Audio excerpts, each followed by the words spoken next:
Deadly Viper Character Assassins, a Kung Fu Survival Guide for Life and Leadership by Mike Foster and Judd Wilhite. Proceed with caution. Chapter 0, Nunchucks, Warriors, and Master Po. Starts with a quote. He who conquers himself is the greatest warrior, Master Po of Kung Fu. Kung Fu and hard knocks drove us to this place. Maybe you're here with us, not physically, of course, just at this place in life. We write this from Judd's man cave. Rest assured this is no bunker filled with raw meat and rifles. It's just a converted part of Judd's garage with a couple of leather chairs, a TV, and some good action movies. Not long ago, we were in the man cave watching the Kung Fu episode where Master Po says, gently, wisely, he who conquers himself is the greatest warrior. For some reason, we paused and just had this moment. We put down our 4 cheese, pepperoni, and sausage pizza slices simultaneously. Was it guilt? Was it a strange sense of our own mortality? Was it simply that we forgot the mushrooms? The episode droned on, though we weren't listening to it anymore. Mike took the opportunity to ask, hey, Judd, how's it going? Really, how's it going? That kicked off the discussion that became this little guide. We talked over the stresses of our work, our marriages, our friendships, and life in general. We kicked around our options for the future. We talked about our dreams for our kids and our roles as leaders. We hashed over the possible pitfalls of life. Parentheses, Mike heads up a design firm, Judd's a pastor, close parentheses. That night we got honest with each other and ourselves and asked some pretty straight up questions. How come we never talk about the really important stuff? What are those big and nasty issues lurking out there ready to take us down? What are those stupid choices we're on the verge of making that would deliver a knockout blow and wreck our lives? And how could we help each other be healthier leaders and find true meaning for our lives? Out of that conversation in the garage came this Kung Fu Survival Guide. Ladies and gentlemen, we introduce your enemies. We will be introducing you to 7 mortal enemies, the Assassination Squad. We refer to them as the Deadly Viper Character Assassins. Who are these Kung Fu killers? They are bloodthirsty hitmen lurking in the shadows, plotting to undermine your leadership, integrity, and success. And because of their stealth MO, we often don't see them until it's too late. By then, they're chopping us up into sushi rolls and folding us into puny cream cheese wontons. The Deadly Vipers are some bad dudes who take great pleasure in what they do. They eat your kind for lunch and are skilled in the arts of annihilation, pain, and destruction. These ninja experts are working 25 hours a day, 8 days a week to undo you. They don't rest. These forces of darkness are fully funded and well-resourced. They possess the weapons, they've plotted the strategies, and they kick more tail before 7 a.m. than most of us will our entire lives. And there's little us looking like schoolgirls with plaid skirts on because we are unskilled and undisciplined in the area of character. We're weaklings with rail skinny arms and toothpick legs. Too many of us think we can skate by on our business savvy, stellar successes, and our impressive ability to jive talk ourselves out of anything. But here's the deal. The Deadly Vipers aren't in the mood for small talk. They're in the mood for spilling blood. They're like our favorite karate legend, Chuck Norris. The Deadly Vipers don't go hunting, they go a-killing. Our goal with this guide is to help you be ready to face these brutal slayers. We want to turn you into warriors who are trained and ready for wherever the attacks may come from. And let's make this one truth crystal clear. The character assassins are on their way. For some of you, they're pressing a steely blade to your throat even now. Ugly, dense partners. Here is a fundamental problem as we see it. Character and integrity are like those girls or guys at the high school dance you'd only cut the rug with as a last resort. It's as if they are sitting across the dance hall wearing headgear, braces, and Coke bottle glasses. Want to dance? No, thanks. As our friend Brad, who puts on huge conferences for next generation leaders, said, if we did a conference on character and integrity, no one would come. For too long, the discussions on character have been marginalized by politically correct business jargon, legalistic strategies from do-gooders, and concepts that only fire up 60-something IBM execs. Deep down, we know we need to keep the issues of character and integrity and the ongoing options to screw them up before us. But everyone's short on time, running fast, and has nanosecond attention spans. We being Mike and Judd, also realize it's critical to talk about these things in ways everyone can understand. So we kept this book short, used a lot of pictures, and wrote a survival guide you can get through on a flight from LA to New York. We will honor you fellow warriors by utilizing speed and velocity for the download and for the next steps.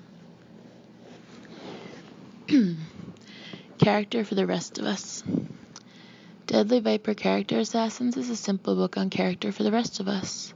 No psychobabble, no research-driven clinical discussion. We are not Peter Drucker, Stephen Covey, or rocket scientists. We aren't gurus on anything and have much to learn ourselves. We're just two guys who have begun a strategic conversation with each other on the topic of integrity. We now invite you, our fellow grasshoppers, to join us. Deadly Vipers, no holds barred. It's for the radical, risk-taking, gutsy leaders who are kicking butt and taking names. Even if you're in the middle of your finest hour, basking in a pool of success, we sense there might be some personal integrity stuff you need to think about.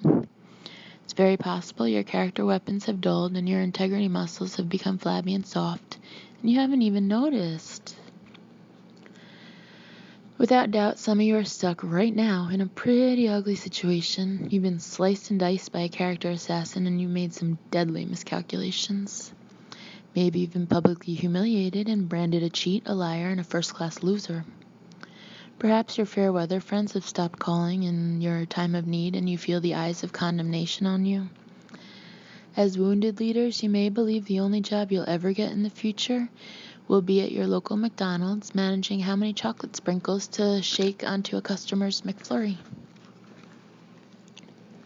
You see, fellow grasshopper, this book is also for those of us who ran fast and hard and screwed things up, or at least smacked the guardrails pretty hard. We care a lot more about the banged up and bruised than the pretty and perfect. We're two guys who are cheering for those who have spectacularly smashed up their life and leadership reputations. No perfect people. Many think being a person of integrity is about perfectionism, legalism, and the glow of a halo illuminating your face. Please don't make us hurl. Unfortunately, the issue of character has often been hijacked by behavior Nazis who wield their nattering lists of do's and don'ts. We will have none of that here. We would rather bring the decades-old wisdom of the great Eagles musician Glenn Frey to the table. Quote, rock and roll isn't about perfection, it's about excellence, end quote. So is integrity. No one passes through life's rich pageant without character flaws.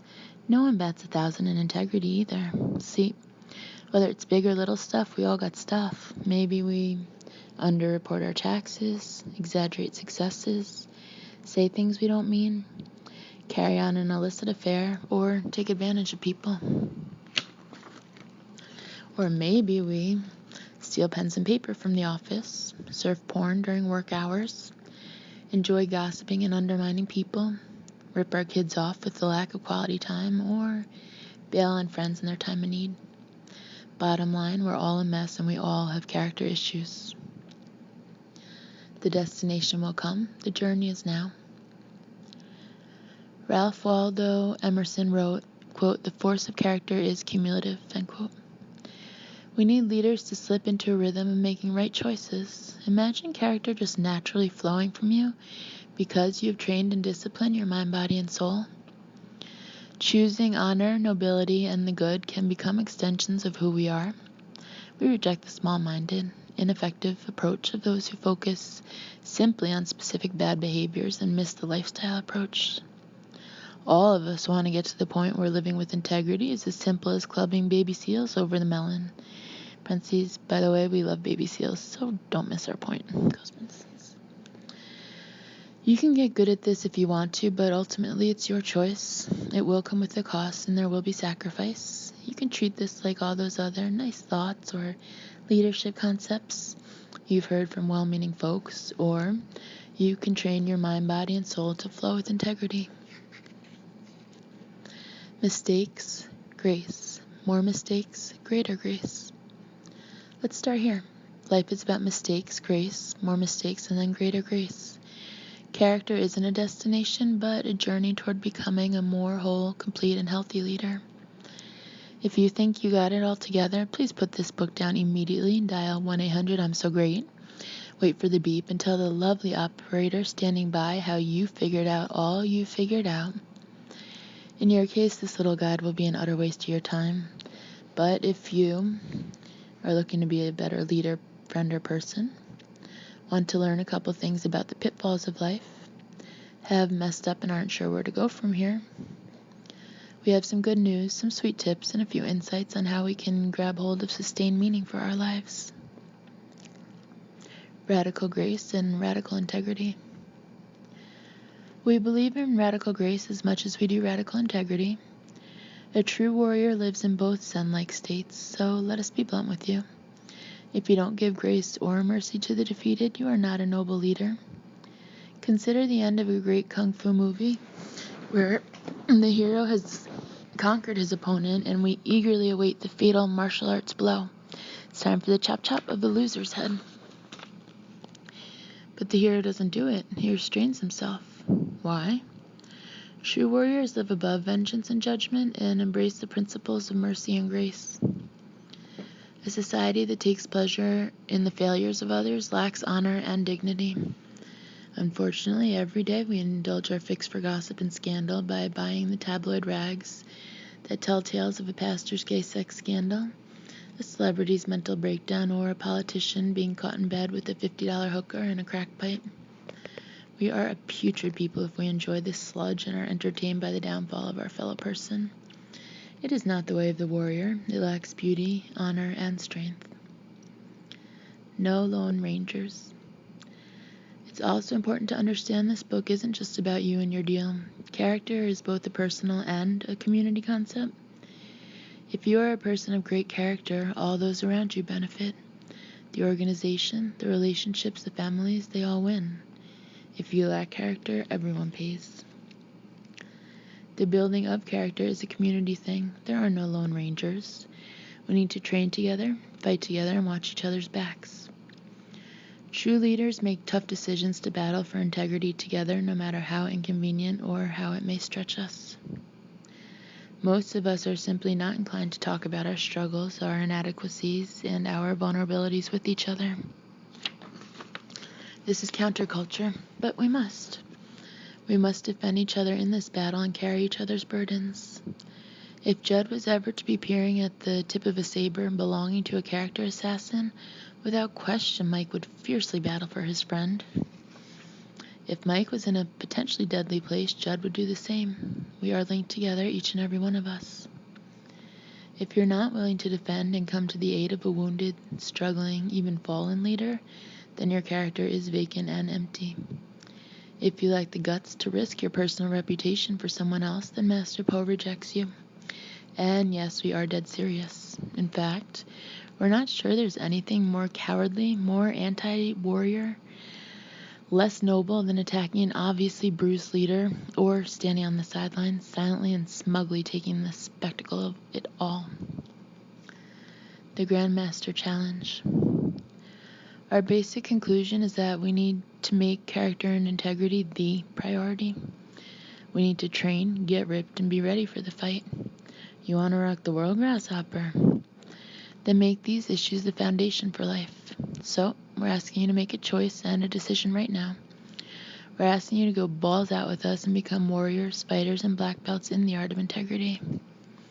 For some, this might be painful. For others, this will simply validate your leadership choices and good decisions. This is the Grand Master Challenge to conquer yourself. We want to party with Master Poe. We are warriors in the